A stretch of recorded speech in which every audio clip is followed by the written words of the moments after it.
Manx Radio's Update with Beth Espy.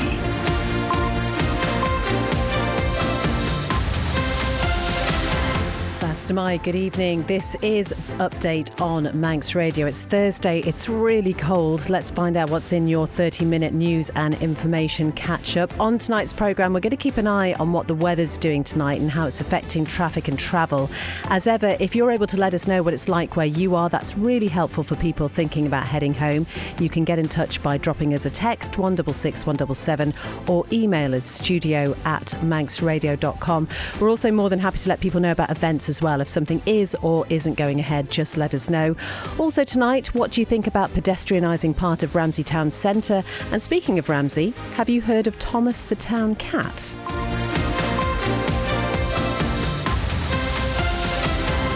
We'll start, as ever, with a roundup of today's main news headlines with Lewis Fastamai. The mountain road is to stay closed overnight as wintry showers continue to affect the island. The DOI says it's had gritters and snowplows working along the route today, but the work's already been undone by the weather. A yellow weather warning is in place until noon tomorrow. All steam packet sailings between Friday night and early Tuesday morning are in doubt due to the approaching Storm Bert. Severe gale force winds are on the way, which could lead to disruption or cancellation. Tynwald has agreed to form a select committee to investigate the state of support for neurodiverse conditions such as dyslexia, dyspraxia and dyscalculia. Oncan MHK Rob Callister led the call following a Tynwald Day petition. Simple changes and adjustments at a young age can have a massive impact. The committee is to report back by the end of April next year. And Bus Vannin is asking motorists to think carefully about where they park after one of its buses collided with a van parked on double yellow lines in Williston. Two of the bus's windows were smashed. No one was injured. In the latest international news, the Russian ambassador to the UK says Britain is now directly involved in the war in Ukraine after allowing Kyiv's forces to use Storm Shadow missiles. Andrei Kellin's comments come after Moscow's forces reportedly shot down two of the weapons overnight. The US says it fundamentally rejects the decision from the International Criminal Court to issue an arrest warrant for Israeli Prime Minister Benjamin Netanyahu. The ICC accused him and his former defense minister Yoav Gallant of war crimes in Gaza. A separate warrant has been issued for Hamas leader Mohammed Daif, who Israel claims to have killed. A British lawyer has died after apparently drinking tainted alcohol in Laos. 28-year-old Simone White from Orpington in Kent is the fifth person to have lost their life after falling ill. And former Deputy UK Prime Minister John Prescott has been remembered as a titan of British politics after his death aged 86. The former Labour politician had been battling with Alzheimer's. Those are the headlines. I'll be back with the news at 6 o'clock. Thanks very much, Lewis. Now let's take a look at the weather, brought to you by Manx Glass and Glazing. And as we've been hearing, it's not brilliant out there. There will be further wintry showers throughout this evening and overnight. Mainly rain, sleet and hail at low levels, with snow becoming increasingly confined to the hills. There is that yellow weather warning, as Lewis mentioned. That is for wintry showers and ice. It came into force at midday today. It's in force until midday tomorrow. And that talks about those wintry showers which will continue to affect the island. They will become more frequent for a time this evening, falling as sleet or hail at lower levels, hail or snow over higher ground, mainly though above 800 feet, so giving some slight accumulations, temporary slushy accumulations possibly at lower levels in any of those heavier showers. The road surface temperature though will remain close to or slightly below freezing over higher ground, and that will give that continuing risk of ice. It's going to be quite windy as well, a strong northwest wind. It will ease a little bit later in the night, temperatures around 3 or 4 for most places, but as we've heard, freezing over the higher hills, so there will be that risk of ice there. Tomorrow, any wintry showers at first will die out by the afternoon. There will be some sunny spells, winds will fall light, and the maximum temperatures will be around 6. Here's the good news though, as we mentioned, Storm Bert's on the way. It will be windy throughout the weekend, gales or severe gales likely to give travel disruption. We know the steam packet is casting doubt over some of its scheduled sailings over the weekend. We're going to see a period of heavy rain on Saturday morning. That's going to clear around lunchtime, and it will be dry for the rest of the day on Saturday and Sunday as well. We'll have further details about that tomorrow. But sunset this evening was at 8 minutes past 4. Sunrise tomorrow morning will be at 8 a.m. exactly. Manx Glass Glass and Glazing can supply and install single, double and triple glazing. Call 674 573 or visit the showroom on the Snugborough Trading Estate. Many people are struggling. You can help by volunteering or making a donation to Isle of Man Food Bank, whether it be food or essential items or financial support. Please call 646 999, brought to you by Descon Office Interiors. A great night's sleep got even better with Zed's Bedding Store. From quality Bell-Dorm bed linen and mattress protectors, fleece and woven throws to luxury duvets from the fine bedding company. Zed's Bedding Ramsey, next to Isle of Man Bank. Reach the Isle of Man's biggest radio audience with Manx Radio. Airtime, sponsorship and digital opportunities available. For more information on how we can help your business grow its market share, contact the friendly, experienced team on sales at manxradio.com. For a wide range of wood-burning stoves and a complete installation service, visit The Snug in Ramsey. And we don't stop there. Kiln-dried firewood and full aftercare service, including chimney sweeps and maintenance. Call The Snug in Ramsey. You're listening to Update here on Manx Radio. It's just gone 6 minutes past 5. Let's bring you up to date with what's been happening in Tynwald today. Incidentally, a short time ago, the court finished their monthly deliberations for November. It's been quite unusual, really, hasn't it, for it to go into 3 days? It has happened more often in recent times. But one of the things they did this afternoon was to agree to establish a select committee investigating the state of support for neurodiverse conditions such as dyslexia and dyspraxia. Now, this proposal follows a petition which was submitted at St John's in July by the Dyslexia Advocacy Group, and it's calling for improved training and resources to enhance identification and support. So we know now that 3 politicians are going to make up that committee: Onken MHK Rob Callister, Douglas Central MHK Anne Corlett and MLC Dawn Kinnish. So they'll be tasked with producing a report by the end of April next year. Well, following that vote this afternoon, Lewis caught up with the founder of the Dyslexia Advocacy Group, Julia Bell. I'm so pleased. I've put in so much hard work, not just this year, but actually over the last 4 years, because I put my first petition in 2020. So this is actually my second petition that I put in 4 years later. And so, this has been a long day coming for me.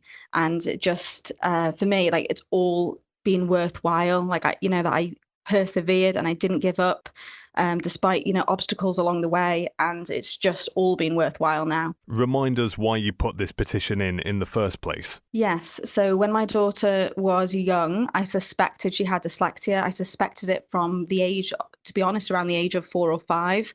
It was only when she started getting to about 6 or 7 that I started suggesting it to the teachers. And each time teachers just reassured me, saying that it's normal for her age. And dismissed my concerns, and I didn't feel my concerns were taken seriously.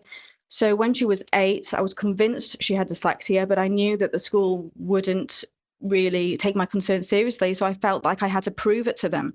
So I did that by taking her to the UK and funding a diagnostic assessment which confirmed she was dyslexic.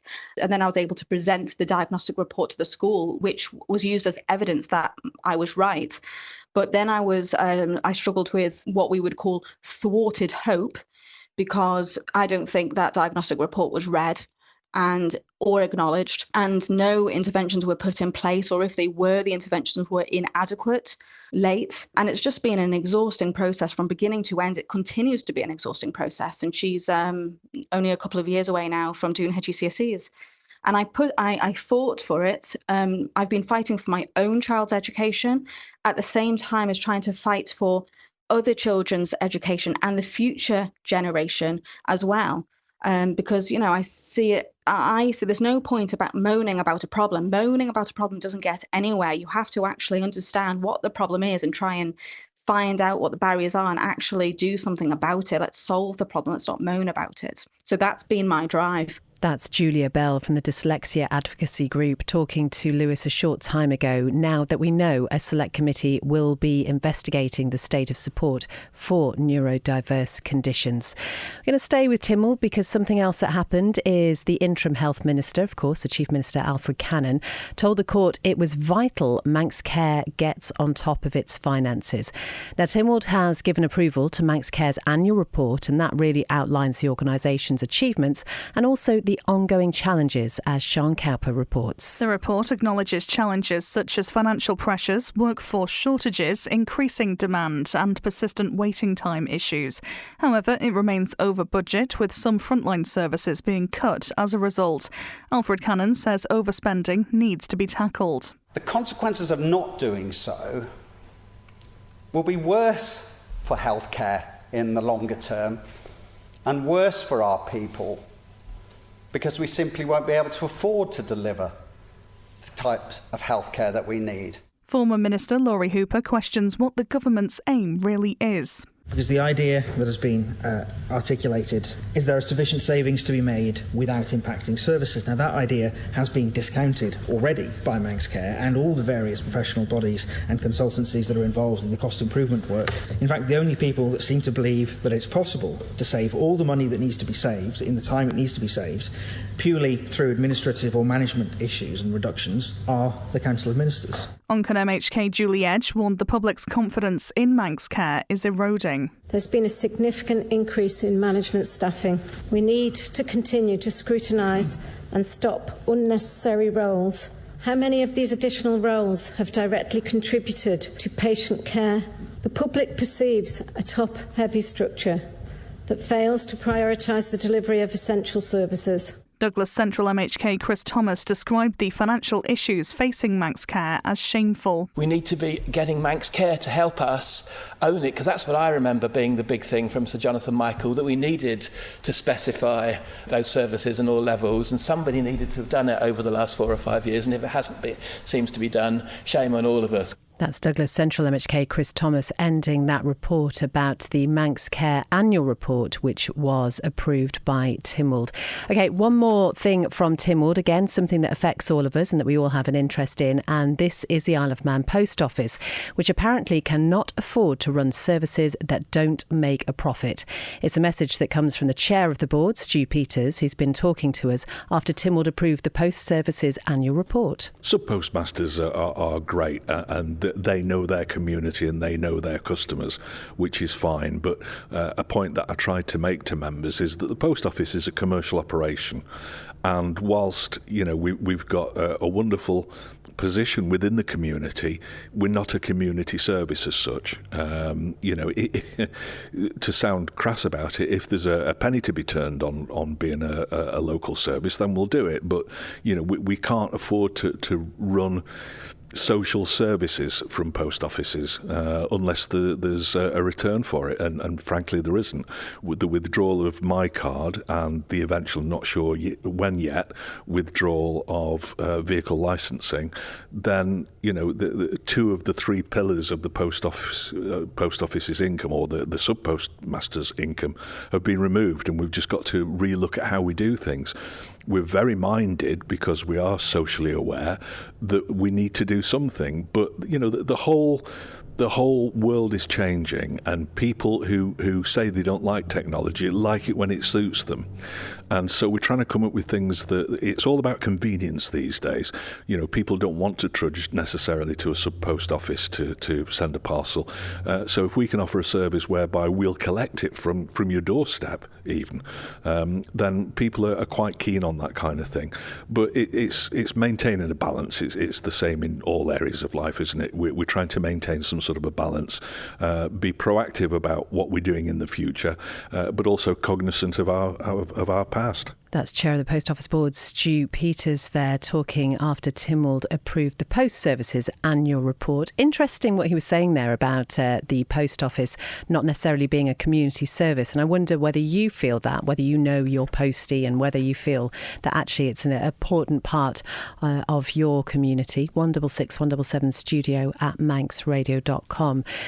We're going to talk about something else now that does affect many people, and that is energy bills, and people on the Isle of Man who are struggling to pay their bills and who are at risk of being disconnected are now being urged to ask for help.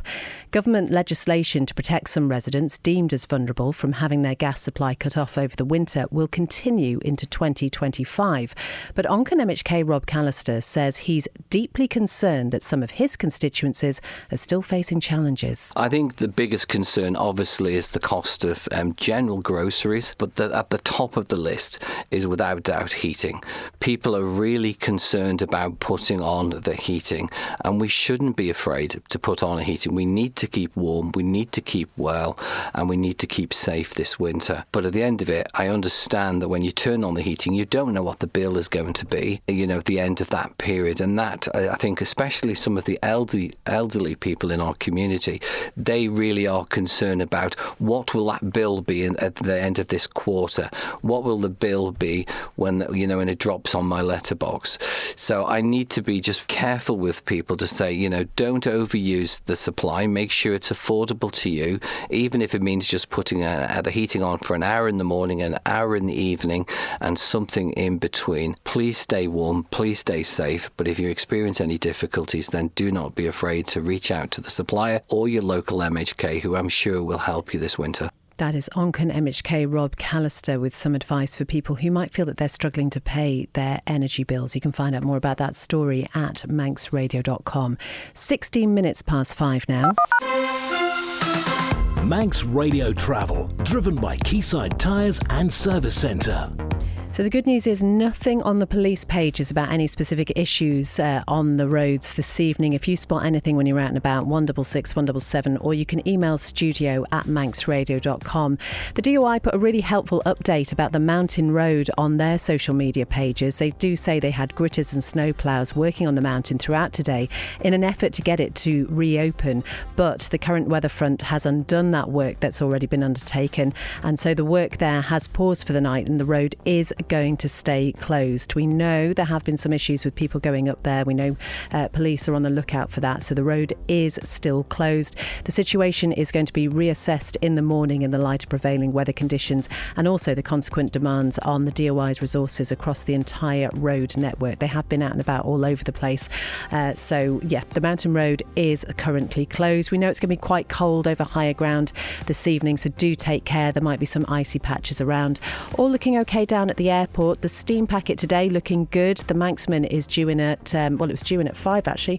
I'll have a quick look, see if it's there. It's going to head out again to Heysham at 19:45. But we do know that because of these gales and severe gales predicted to affect the Irish Sea from tomorrow until Monday, there might be some disruption to the sailings, and we'll bring you up to date with that as soon as we have any information. Ask how you can spread the cost interest-free at Quayside.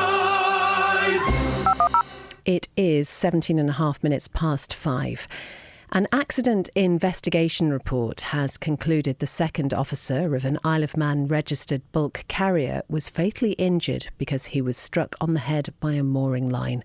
Now, that line had become snagged and then released under tension and vertically recoiled without warning, as Siobhan Fletcher reports. The incident took place aboard the Mona Manx on the morning of the 26th of August 2021.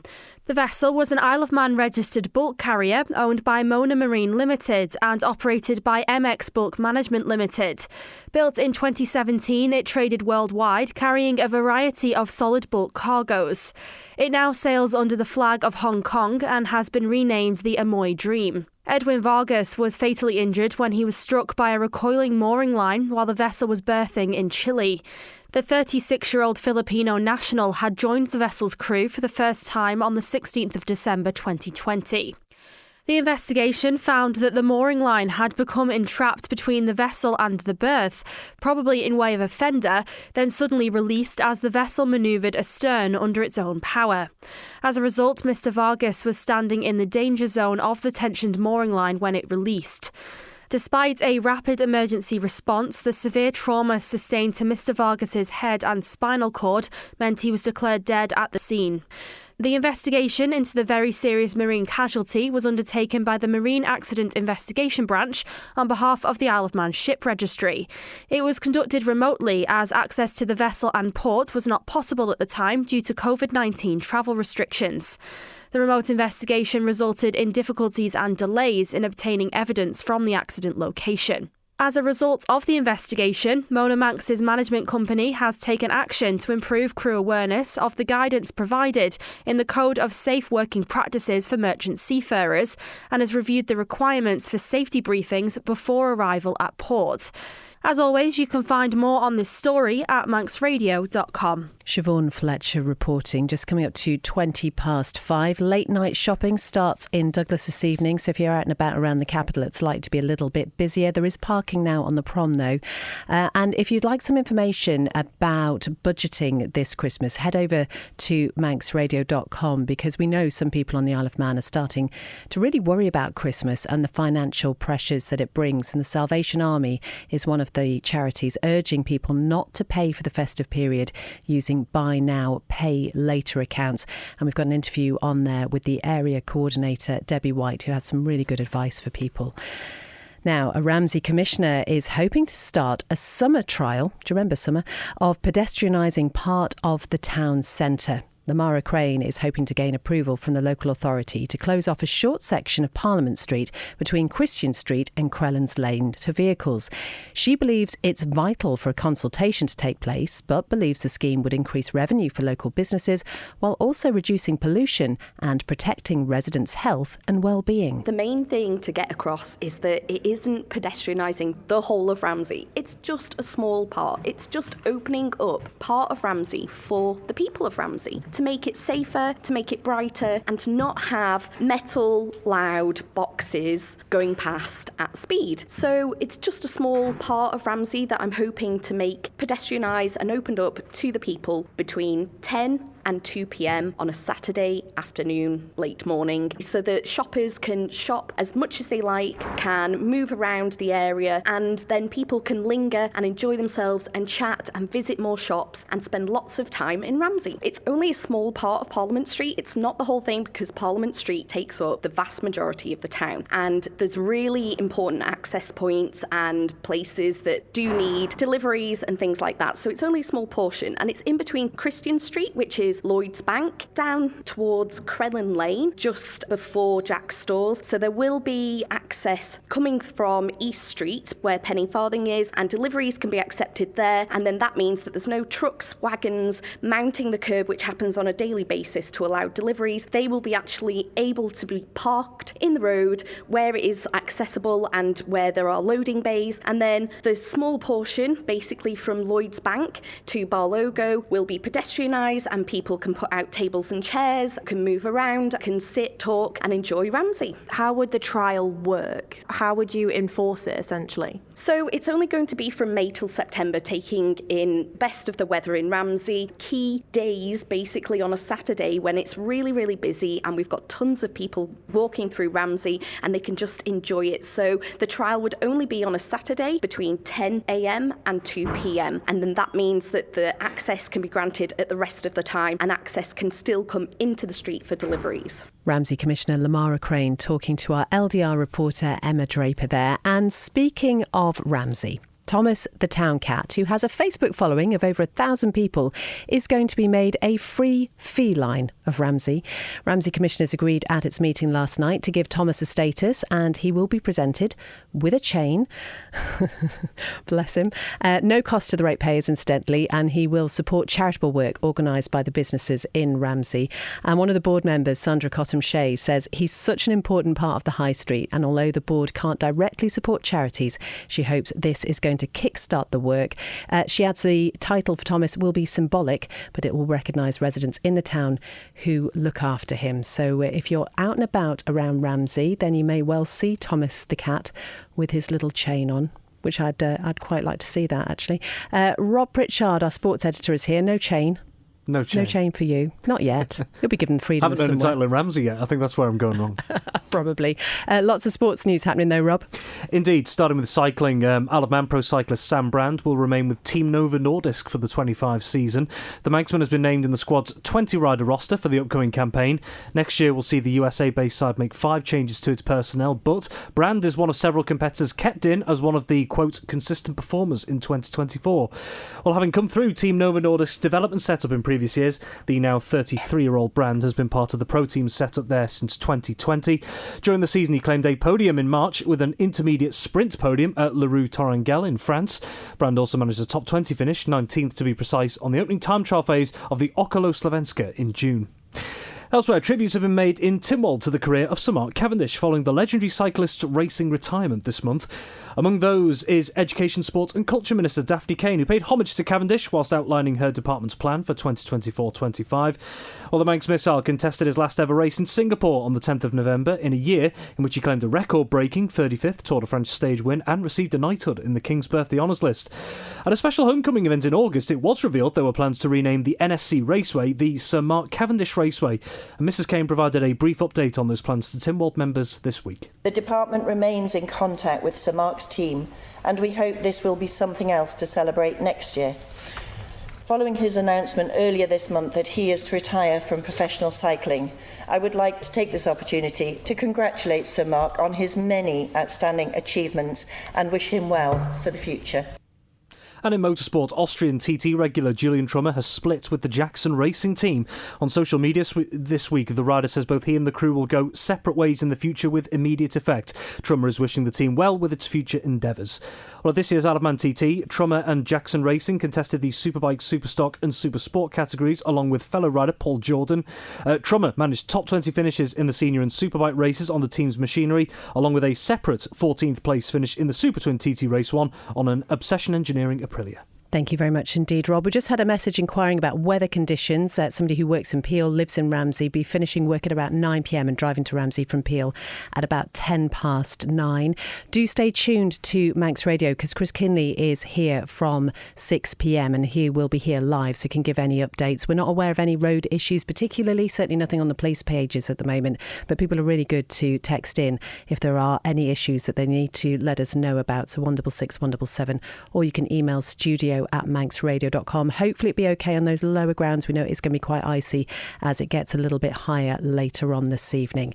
That is all from Update this evening. Thank you so much for your company. Do drive carefully again if you're out and about, but even better, stay home, stay warm, stay tuned to Manx Radio because next at 5:30 it's Shaclair with Marilyn Crellin. As I say, Chris Kinney will be here live from 6 with greatest hits, keeping you up to date with what's happening around the island, as well as some cracking tunes that there always are with Chris. Then at 9 it's Morris Powell here with a little light music, and Rianne will be here from 10 p.m. with After Hours. Do head over to the Manx Radio website for more details on all tonight's top stories. Ben will be back with you from 6 in the morning. We'll be here on Update from 5 p.m. tomorrow. Until then, take care. Bye-bye.